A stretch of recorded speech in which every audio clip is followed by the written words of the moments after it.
Is this thing working? Yeah, okay. Hey everybody, and welcome back, or welcome if you are new. It is so nice to see you. Hi. If you are new and you happen to be a fan of extreme horror books, thrillers, and smut, I think we should be friends. I genuinely think there is a thing that could happen between us, and in order to solidify that friendship, I'm gonna need you to subscribe, okay? That would be very good for us as friends moving forward. So today I'm gonna be presenting this vlog that I did, and this vlog is a reread of the hands down most disgusting book I have ever read in my entire freaking life, okay? And this book is none other than Cows by Matthew Stokoe. I read this book back in 2020 before I was an extreme horror reader, before I made that genre my brand on this channel. For those of you who are new, if you choose to peruse this channel, there are many vlogs and videos of me talking about extreme horror and recommending them and just overall loving the genre and what it has to offer me as a person, okay? So I read this book back when I was not an extreme horror fan and it ruined my life, but I gave it 5 stars. I was like, this is disgusting. I love this. It says a lot about who I am as a person, and I literally could not fucking care less, but I loved it back then. And recently I was doing these reading sprints with my friend Jordaline over here, and she was like, you know what? I want to read Cows this year, October, Halloween. I want to do a vlog, and I was like, you know what?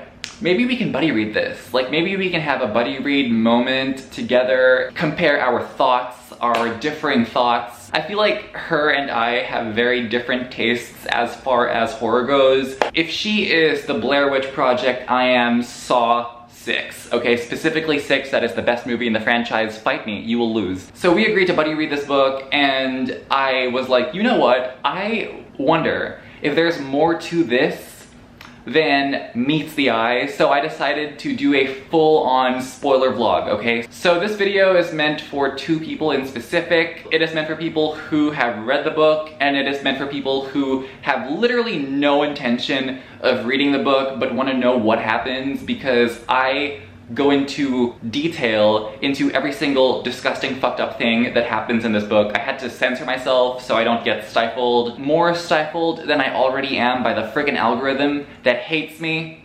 okay? But I did do my best to highlight all the important moments in this book, and alongside that I gave commentary. And let me just say this, I got so much more out of this reading experience than I did the first time. So without further ado, now that much needed context is established, here is the vlog. Enjoy.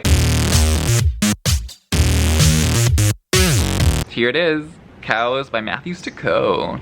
Okay, so I do remember that this guy had mommy issues, but I forgot just how bad they were. I'm not talking about the author, okay? Okay, so in this book, bitch, in the opening page, he's like, I wanted to hit my mom's cunt with a hammer, and I was like, oh, by the way, this video is gonna get super demonetized. I try my best to sanitize my extreme horror videos as much as I can, but I know for a fact that given my channel, there's no way in hell I'm ever gonna reach 10,000 subscribers. I'm never gonna be that booktuber who makes it big, because the kinds of books I talk about are just not ones that most people read. So instead of working on myself, I'm gonna be unapologetically unhinged. I'm gonna tell you every single fucking thing that happens in this book. There are some literal true crime booktubers that talk about the most gruesome crimes, and they are super successful. So if they can do that, I have the fucking right to talk about the events of a fictional book, okay? So we're gonna do that and check in soon. I am literally 3 chapters in, and I am fucking loving it again. Oh my gosh, I totally see why this got 5 fucking stars. The writing is beautiful. I totally forgot just how well written this book was. Normally when it comes to horror, the writing is very straightforward, which I do like. Normally, to me, it's just like, have your writing meet the bare minimum of decency and give me a kick-ass plot. But over here, the writing isn't overwritten. it's still understandable and normal sounding, but in a way that's just so nice. So yeah, the book opens up with us meeting this guy named Steven, and he's someone who feels like an outcast, like a loner. He looks at people's lives on TV and sees the normalcy that they live, but at home, his situation is anything but. He lives with his single mother who is super abusive, feeds him disgusting, uncooked food all day. The only source of love in his life is this dog, and the mom has beaten the dog. She's an animal abuser, and he's currently on his way to this meat processing plant, and if I recall, what shit happens in the plant, like, I am scared to death. And yeah, I just really remember loving the character of Steven because I related to him so much. This was back in 2020 when I was secluded at home. My mental health was just shit because of the pandemic. We were locked down.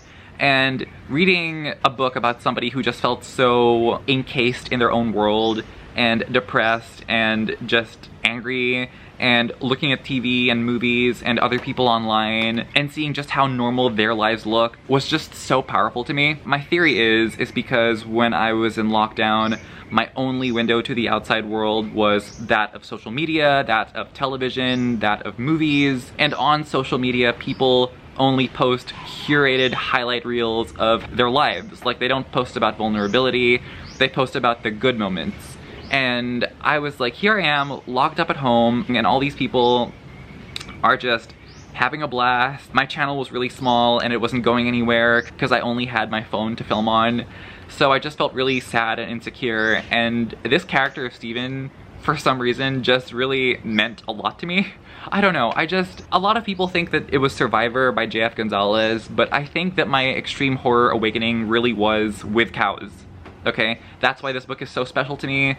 That's why this book was in my top 5 of that year, and I'm so happy to be reading it again. Check in soon. A few moments later. Something I noticed when I read extreme horror is I really love how people can describe disgusting looking people. Specifically with Judith Sonnet and her books, when she describes like these really crusty looking, gross, grimy people. The way Matthew Stokoe describes Steven's mom reminds me a lot of a Judith Sonnet character, and it just, it's so good. It's so fucking good. I can't. It's so good. I forgot about so much of this. Alright, so we get to the part where Steven is in the meat processing plant and he's working.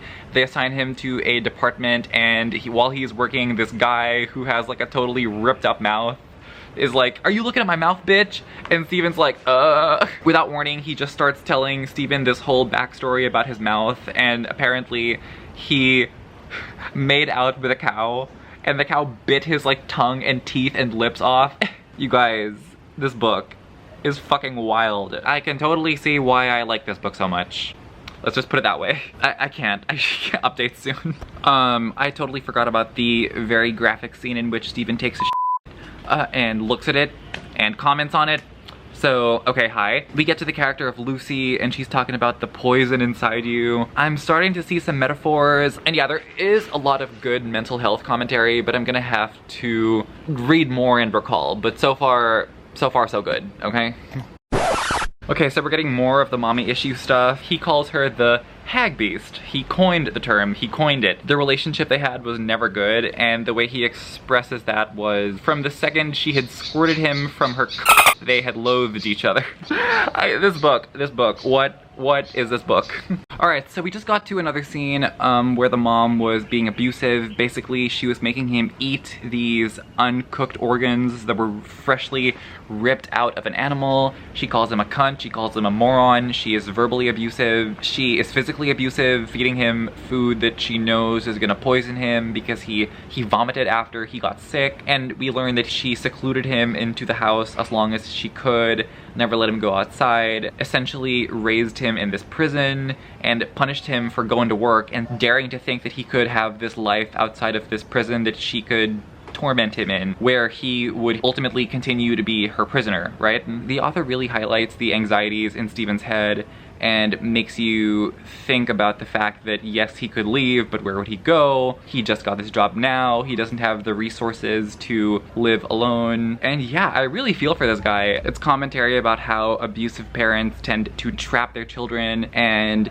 almost get angry at the fact that these kids can have their own life that doesn't involve living under their abusive thumb. Steven's jealousy for people who just live normal while he lives in this shit is just so well done. We can truly get a sense of what goes on in his head and what he's thinking and what his thought process is and where he feels he exists in relation to the world around him. And yeah, this book is just way better than people give it credit for, honestly. It does rely on shock value to shock the audience, but if you take away the shock value, it is a very tender story about someone who just struggles to find his own identity. It just feels like a very dark and brutal coming-of-age story about somebody young trying to find themselves in the world. And yes, the shock value is there to heighten the experience and perhaps put you in a bad headspace, but I feel like it's all done for a reason, you know? Later that day. Alright, so I've gotten further into cows, and the messages and the metaphors are starting to materialize in my head. Hold on, let me just move to a different place because the lighting here like sucks actual ass. So I think Stephen is drawing a correlation between the inhumanity and barbarism and lack of empathy for other human beings and evil in the world by analyzing Cripps, the man who works in the slaughterhouse, and how he describes his job, how he describes how proud he is at murdering cows, how he keeps reinforcing this thesis that if you kill someone, you get reborn and you become a man and you transcend to a higher plane of humanity or something. But in reality, it's just him getting off and unleashing his sick fantasies on these innocent animals that have no say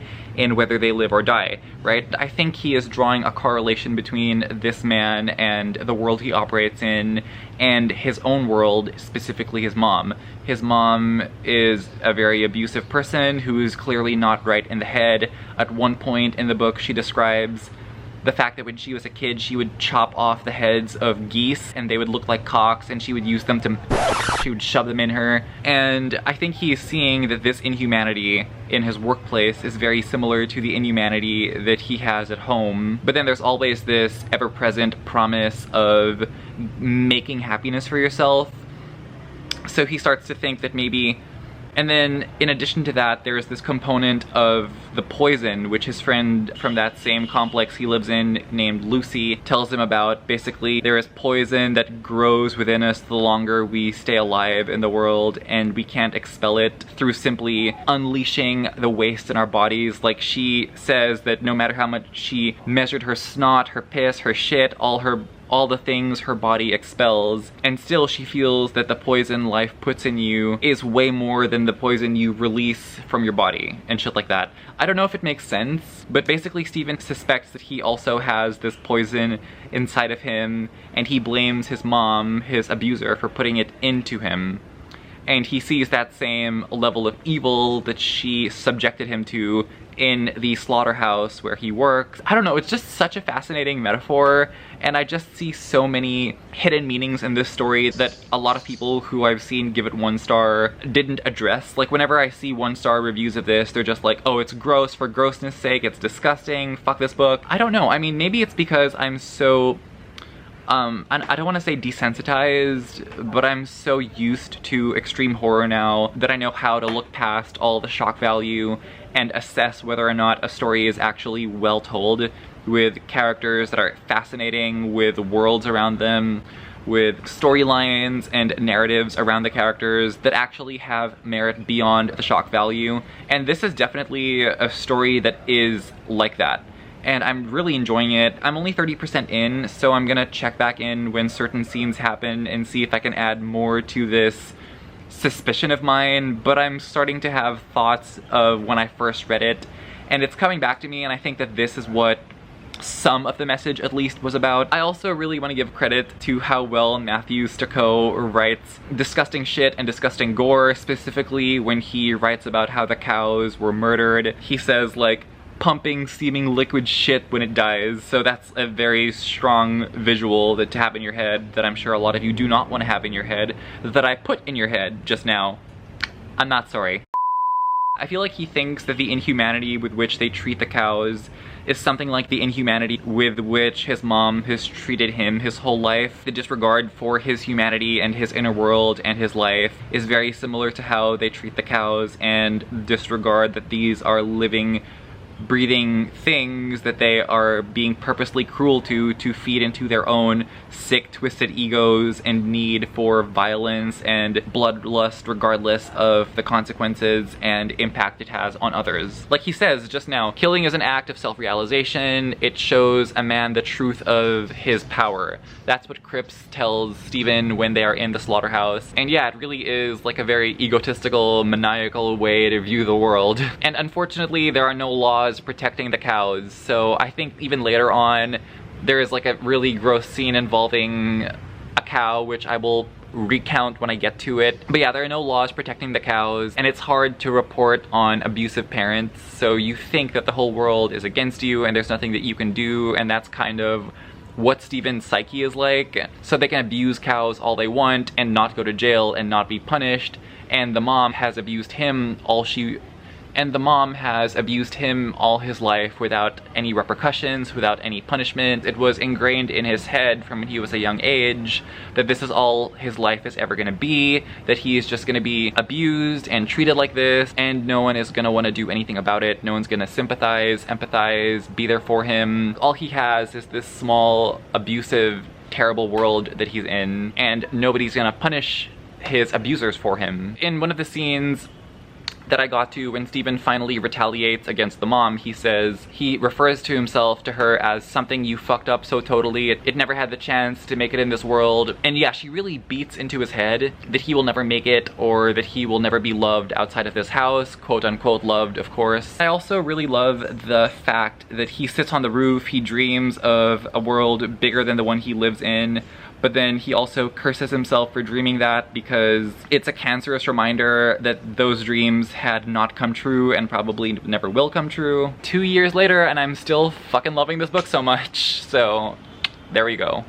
Okay, so we got to another one of our really gross scenes in the book, and that's when Lucy is trying to get Stephen to help her look for the poison in her body. So she makes him take an endoscope, which is like a little camera that they use to check in your guts, and he shoves it in her asshole and searches her innards and sees like bits of poo while he's trying to look for the poison. And then while he does this, like, they get horny and they get it on while he's examining her. Fucked up. Hey everyone, so today I'm gonna continue reading Cows. It is day 2 of this vlog. Yesterday I got up until chapter 11. So far I'm really liking this book, and I was chatting with Jordaline yesterday, who I'm buddy reading this book with, and she also agrees the writing is so freaking incredible. Just gotta say that. So yeah, I'm gonna try and maybe finish the book today. I don't know, it's pretty short, so we're gonna see how far we go. So without further ado, let us continue hopping in. I am on chapter 11, I think. Check in soon. Later that day. Alright, so my thoughts and this lighting are a mess right now, but thankfully this book is not. It is still delivering what needs to be delivered. Alright, so far let me go through what happened and tell you what I think. So is this supposed to be like a semi-commentary on toxic masculinity? Because this guy in the slaughterhouse, Cripps, who is trying to induct Stephen into accepting this world of depravity, keeps repeating rhetoric like, do you have the cock for it? Like, are you man enough to do this fucked up shit? And Stephen is, of course, very desperate to push back, I say, against this notion that he was raised weak, or that he was born weak, or that he was born useless, like what his mom keeps trying to pound into him. So he's like, okay, maybe this Cripps guy has a point. But then he also feels really sick whenever he thinks about what they do to these cows. So it's like, is that the thing that's in this book? Yes! Also, I am so sorry, this lighting is not doing what needs to be done. When he first kills a cow, the immediate gut feeling he has in him is shock and horror and sickness. It makes him sick. He hates what he did. He can't get over it. And then there's another disgusting scene where Cripps, one of his handlers in the plant, the slaughterhouse, makes him kill one of the cows, and as Stephen kills the cow, Cripps R-words him. And then the next scene is the one that I remember being the most shocked by when I first read this book. So trigger warning, this scene is one of the most disgusting things I've ever read in a book before, and I'm gonna tell you about it right now, assuming I can get this lighting in check. Hi, can we do this? Okay, they take this cow and they cut holes all over it, and the men surround the cow and stick this into the holes all over the cow's body, and they gang R-word the cow's wounds, open lacerations that they've cut into it, and then one of the men takes an electric prod and puts it inside the cow, and another man, Gummy, the guy who I told you about, whose mouth was ripped off because he tried to make out with a cow, puts his mouth against the cow's asshole, and when the cow dies, it squirts shit out and Gummy drinks it. Okay, so that was one. So let me just say that I had never read extreme horror before reading this book, and to have that scene be the intro to the world was just like, what the... It was a very disconcerting experience, and I couldn't believe what the fuck I was reading. It really took me back to the days when I was like 15, 16, reading 50 Shades of Grey for the first time, having never read like romance, erotica, and thinking to myself, oh my gosh, is this allowed? Like, I felt like I was reading something bad, and that was the exact feeling I had reading this scene. I was like, is this allowed? What the fuck? And then in the next scene, we recall that he said that the mom's cooking was shit, she was trying to poison him, so he's like, I'm gonna do the cooking from now on. He doesn't cook, he shits on a plate and serves that to her, and she eats it like it's nothing. She's like, you are weak, you think this is what's gonna kill me?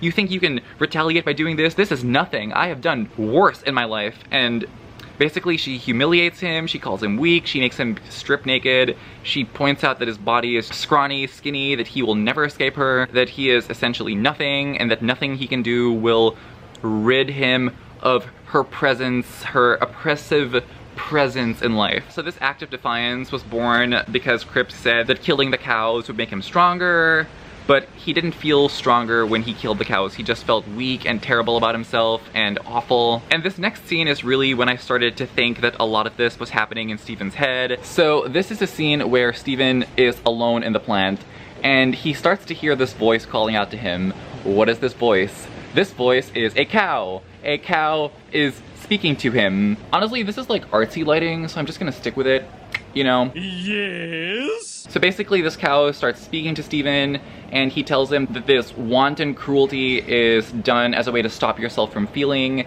and that Cripps is lying, and all he does is indoctrinate people into his worldview, and he implores Stephen to not buy into Cripps's lies, like it's just gonna numb you, it's gonna make you a sociopath, it's gonna make you a dumb person. And Stephen is like, okay, this guy is literally out here promising me strength, and I really need this strength to help me in life. But at the same time, this cow, this talking cow, is making a point. And then in the next scene, Cripps walks up to him and basically tells him, I mean, yeah, you basically killed a cow, and it made you really sick, but, and I quote, the sickness lessens each time until it ceases to be felt. So basically, Cripps is reinforcing what this cow was telling Stephen, like it desensitizes you, but Cripps is framing it as a good thing. And honestly, this whole exaltation through sadism is something that both Cripps and his mom have in common. He gets off on tormenting cows, she gets off on tormenting him, and it makes them feel good. So the next scene is Stephen participating in that cow gang, and even after he does it, he thinks, is this the moment it's gonna finally happen for me? Am I gonna be able to push back against all this shit in my life, against all these shitty people in my life? And it doesn't happen. He just feels completely sick and starts resonating with that message that that girl that he has a crush on, Lucy, told him about the poison that grows inside you the more you pretty much live life, or live life around people that they surround themselves with. And then what's next is probably one of my favorite parts in the book. And this is when that talking cow from the other day invites Stephen, and Stephen rides on him, and the cow takes him to these underground tunnels, and deep in the underground tunnels, deep in the underbelly of these underground tunnels is a colony of cows that have disbanded from cow society. They don't graze in the fields, they just stay under the tunnels because out in the world, they are sitting ducks and they're gonna be rounded up by people who are gonna do these horrible things to them. So far, I am still really loving this book. I think I'm actually liking it more now than I did in 2020, because back then I was just like, oh my gosh, this is disgusting, it's splatter, this is epic, I love this.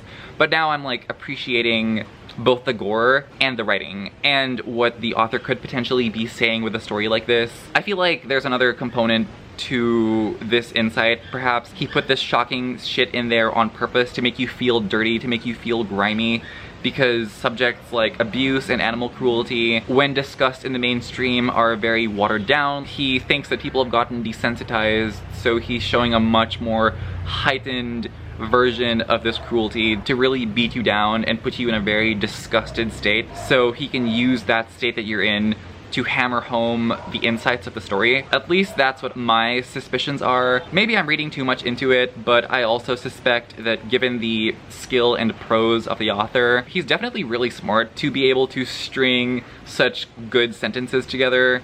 So perhaps I'm not reading too much into it, but either way, I'm halfway through the book and can't wait to see where the rest of this takes me. And yeah, check in soon. Later that day. So I went in, ate lunch, and then read for about 45 minutes, and I got to more disgusting scenes in this book. So I'm gonna go through them and then give my interpretation of what I think they mean, of what I think the author is trying to say. But yeah, trigger warnings for animal abuse, because I'm gonna get into some pretty graphic detail about what happened to Steven's dog. So basically, Steven eats rotting meat in Lucy's house, and then his stomach gets wrecked and he shits like watery shit in a bowl and then feeds it to his mom again. And she's like lying down on the floor, she's all weak, but she's still, and she eats it through bread. And the way that scene was written was so disgusting. It was like, you could see her like eating it and like the particles coming out of the gaps in her teeth, and it was just so fucking gross. And then there's a scene in the plant where Gummy, the guy with the mouth that was bitten off, did something that Cripps was annoyed by. So Cripps is like, hey Steven, if you kill this guy, you are gonna be the alpha. You're gonna be strong. You are going to unlock your hidden strength and transcend into higher planes of humanity.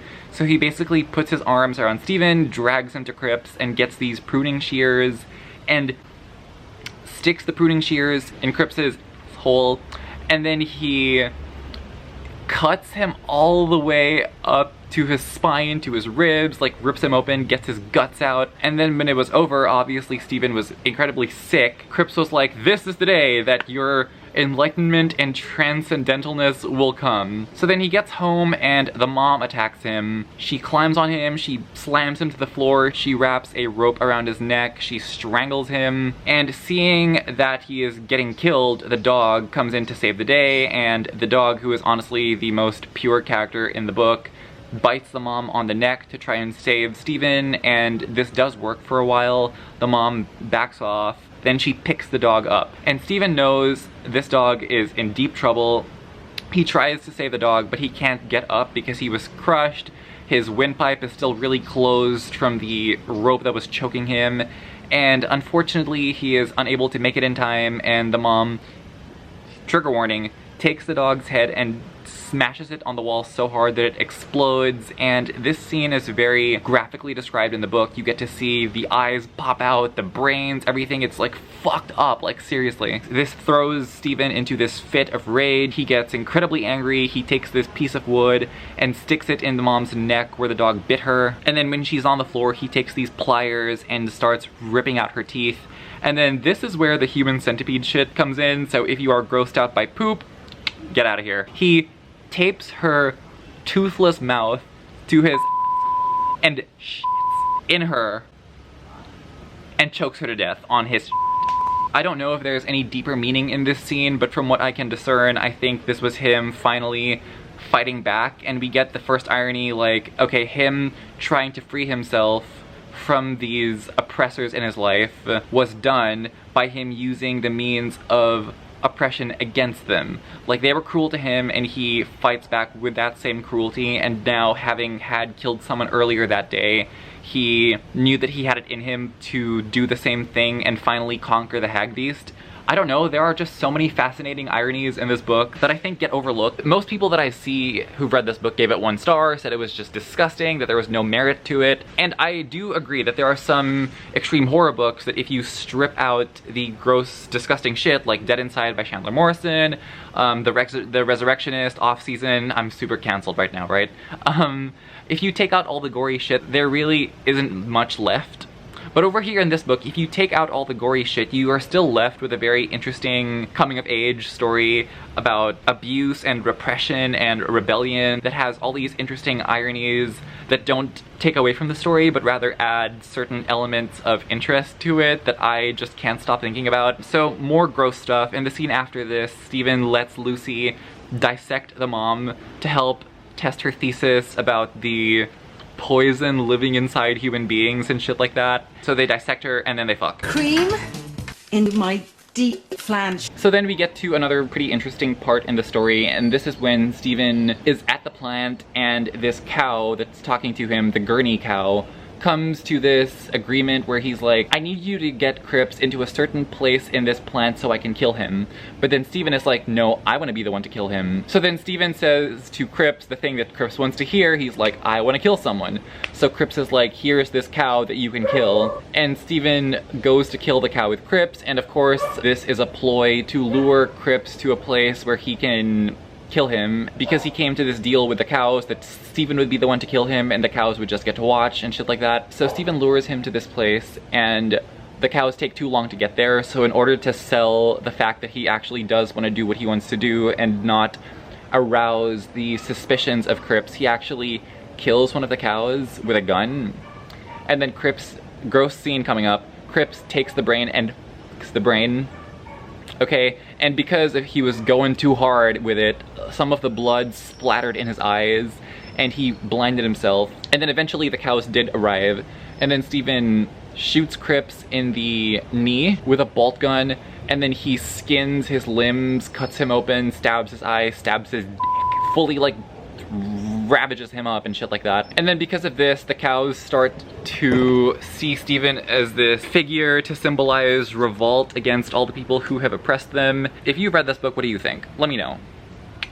Later that night. If anyone's wondering why the lighting looks the way it does, it's nighttime where I am, so I have switched on the lights in this gazebo. Basically I'm 80% into the book, and we've gotten to a scene where the Gurney cow keeps insisting to Stephen that this killing is gonna mess him up, but you can see the bloodlust boiling in Stephen and him slowly becoming an awful person or slowly adapting the characteristics that his abusers imparted on him. He is more desensitized to violence and uses all the unfair shit the world imparted on him to justify his violent act of rebellion. And then we get to another scene with Lucy, and basically Stephen is trying to build this normal life for her, and she was down for it at first, but the more she tries to live this normal life, the more she just can't get rid of this cynical part of her that doesn't even want to try because it just never feels good, and she always feels this very nihilistic point of view that there's poison in her that she will never be able to fully expel no matter how much she tries, which makes her a really interesting character actually. She's pregnant with Stephen's child, and she says this child will make us seem like everybody else on TV. She thinks that loving Stephen would rid her of her poison, but it didn't. She said that the people in the TVs actually had lives to build their normalities on, and that they were never given the chance to have a life because of how they were raised. And then we get to a scene where Stephen and the cows ransack this place to get money. Stephen bites someone to death. They get this money so he can live his life. We learn that the cows have started to behave more erratically. Basically, according to this book, the cows are remembering the liberation of exerting an influence on their world for the first time, and how this was an emotion too potent to bear without some kind of outlet, which is why they were not opposed to behaving violently and ransacking that place. But yeah, pretty interesting so far. Still have not stopped thinking about this book. I will probably give my final update either indoors or tomorrow, but with that, check in soon.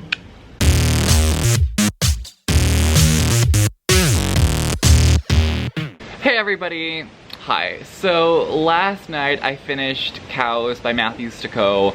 The lighting was terrible. I'm glad I didn't stay out there the entire night and risk filming the finale of this vlog in that shitty situation. Hopefully it's not that much footage. But yeah, I finished the book. I'm gonna tell you about how the book ends, and then I'm gonna give you some theories as to what I think the book is about, slash what I think Matthew Stokoe was trying to say. We are currently in the midst of a very windy day, so I apologize if the breeze doesn't sound so good on camera. I'll try to reduce it in iMovie. But for now, let's talk about cows. So yesterday, we get to a scene where Steven and the cows ransack this station. They completely kill everyone. There's a gnarly scene where Steven grabs a woman by the eyes while he is on the cow's back. And then the two slam into a wall, which he like punctures her eyes in, and Steven imbues this group of cows with this new sense of revolution and meaning after they finally killed Crips. They were like, okay, what are we gonna do now? We have an identity crisis. And Steven is like, let's fuck shit up. So they do. And this does reflect bad on Steven, because you can't be a serial killer and say, oh, I was abused. No, that's not how that works. But I feel like what Matthew Stokoe is trying to say with this scene is that if you strip away the humanity in someone, which is what has been done to him his whole life, we fall into our baser and more animalistic instincts. And then there's more meat to this scene when Steven is arguing with the cow. The cow is like, you've been infected by Crips, you've been fucked up, Crips has gotten to you, he's corrupted you, you're corrupting this herd.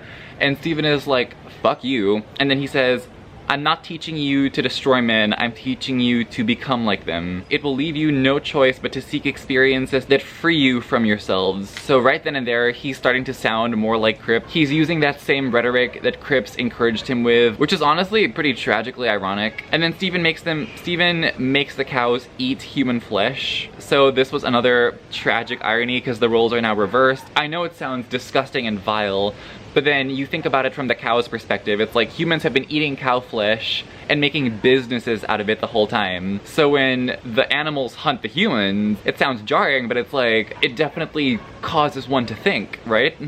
Is Matthew Stokoe vegan?